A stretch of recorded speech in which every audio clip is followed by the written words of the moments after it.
இப்போ லைவ்ல பார்த்தீங்கன்னா பிக் பாஸ் வந்து எல்லாரையும் கூப்பிடுறாரு. கூப்பிட்டு உங்கள் மாடர்ன் சினிமாவில் யார் அவங்க கேரக்டர் விட்டு ரொம்ப வெளியே வந்தாங்களோ அவங்கள சொல்லுங்கள் அப்படின்னு சொல்கிறாங்க. ஃபஸ்ட்டு ரம்யா போயிட்டு எஃப்ஜேன்னு சொல்லிடுறாங்க. மார்னிங்கே பாரு சொல்லியிருப்பாங்க, எல்லாருமே அது டிசைட் பண்ணி வச்சுருந்துருப்பாங்க. ஸோ எஃப்ஜே சரியாக பண்ணலை அப்படிங்கிறது உண்மை தான். எஃப்ஜே 3 நாளாக தூங்கினாரு, அதனால அப்படி சொல்கிறாங்க. ஸோ செகண்ட் வந்து யாருன்னா கமருதீன் போயிட்டு எகெயின் எஃப்ஜேன்னு சொல்கிறாரு. தேர்ட் வந்து பார்வதி சொல்கிறாங்க, நைட்டு ஃபுல்லாக வெறுமனே தூங்க மட்டும் தான் செய்கிறான், எதுவும் பண்ண மாட்டேங்கிறான் அப்படின்னு சொல்லிட்டு பார்வதி வந்து எஃப்ஜே சொல்கிறாங்க. சபரி மட்டும் என்னென்னா கானா வினோதனா சொல்கிறாரு. கடைசி எஃப்ஜே வந்துட்டு ஒரு பாயிண்ட் சொல்கிறாரு, நான் வந்து பல்லன் கேரக்டர் தான் பண்ணுறேன், அந்த கேரக்டர் வந்து ரொம்ப ஒரு இன்ட்ரோவர்ட், அதனால தான் நான் ஒரு இன்ட்ரோவர்ட்டாக இருந்தேன் அப்படின்னு சொல்கிறாரு. ஸோ அது வந்து கரெக்டாக. பட் அவர் இந்த நெக்லஸ் திருட்டில் கூட கொஞ்சம் இன்வால்வ் ஆகிருக்கணும், முழிச்சிருந்துருக்கணும். அதுதான் அவருக்கு இப்படி நெகட்டிவ் வந்துச்சு. அவர் என்ன சொல்கிறாருன்னா, பாரு தான் வந்து என்னை பொறுத்தளவில் இந்த கேரக்டர் விட்டு வெளியே வந்தது. நத்தக்கண்ணி வந்து நத்தக்கண்ணியாகவே இல்லை, நிறைய நேரம் அதுலேருந்து பாரு வெளியில் வந்தாங்க. நைட்டு பார்த்தீங்கன்னா அரோராவை என்னெல்லாம் சொல்ல முடியுமோ அது அவ்வளோ சொன்னாங்க. அப்புறம் என்னென்னா எல்லாத்துலேயுமே ஒரு லவ் கண்டென்ட் பண்ண ட்ரை பண்ணுறாங்க. அவங்களும் வந்து கமருதன் கூட எப்படி லவ் ஆங்கிள் கொண்டு வரலான்னு மட்டுமே பிளான் பண்ணுறாங்க அப்படின்னு சொல்கிறாங்க. அது ஆக்சுவலி கரெக்ட் தான்.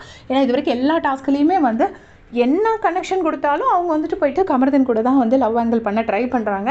ஸ்டூடெண்ட் வார்டன் கேஸ்லேயே அப்படி தான் பண்ணியிருப்பாங்க. அதை வந்து அவர் எடுத்து சொல்கிறாரு. உடனே பார்வதிக்கு பயங்கரமாக கோவம் வருது.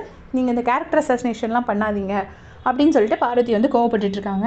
அப்போ வந்துட்டு கானா வினோதனா எந்திரிச்சிட்டு, ஏம்மா நீ சும்மா இருமா, அந்த டிஆர் ஸ்லாங்கில் சொல்கிறாரு, ஏம்மா நீ சும்மா இருமா, உன்னை அவரை சொல்லும்போது அவர் கேட்டுட்டு தானே இருந்தார், அப்போ உன்னை சொல்லும்போது நீயும் கேட்டுட்டுரு அப்படின்னு சொல்கிறாரு. ஸோ கானா வினோதனாக்கு கொஞ்சோண்டு பாரு பயப்படுவாங்க. ஏன்னா அவருக்கு பெரிய சப்போர்ட் வெளியில் இருக்குது அப்படிங்கிறது அவங்களுக்கு தெரியும். இதை வந்து அவர் கொஞ்சம் கண்டினியூ பண்ணார்னா இன்னும் நல்லாயிருக்கும். அவர் நிறைய இடத்துல வந்து அமைதியாக இருக்கார். பாரு எது பண்ணும்போதும் கொஞ்சம் எடுத்து சொன்னாருன்னா அது அவருக்கும் கிராஃப் இன்க்ரீஸ் ஆகும். அது வந்து கொஞ்சம் தப்பாக தட்டி கேட்ட மாதிரியும் இருக்கும்.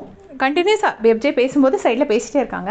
இப்போது அவங்கள எஃப்ஜேயை வந்து தூங்க தான் செய்கிறான், வேறு எதுக்கும் லாய்க்கலை அப்படின்னு சொல்லும்போது எஃப்ஜே வந்து நீங்கள் பண்ண லவ் கண்டென்ட்டை சொல்ல தான் செய்வான். யாராக இருந்தாலும் அப்படி தான் செய்வாங்க. உடனே என்கிட்ட கேட்பாங்க, நீ ஒரு பொண்ணு தானே, ஒரு பொண்ணை பற்றி எப்படி சொல்கிறீன்னு. நான் ஒரு பொண்ணு தான், அதுக்கப்புறம் உன்னை இப்படி சொன்னால் விடுவியா அப்படின்னு கேட்பாங்க. என்ன இப்படி சொல்கிறதுக்கு நான் இப்படி அசிங்கமாக போய் கண்டென்ட் பண்ணிகிட்டு இருக்க மாட்டேன். அதனால் அப்படி சொல்கிற அந்த இதில் வந்து லாஜிக்கே தப்பு.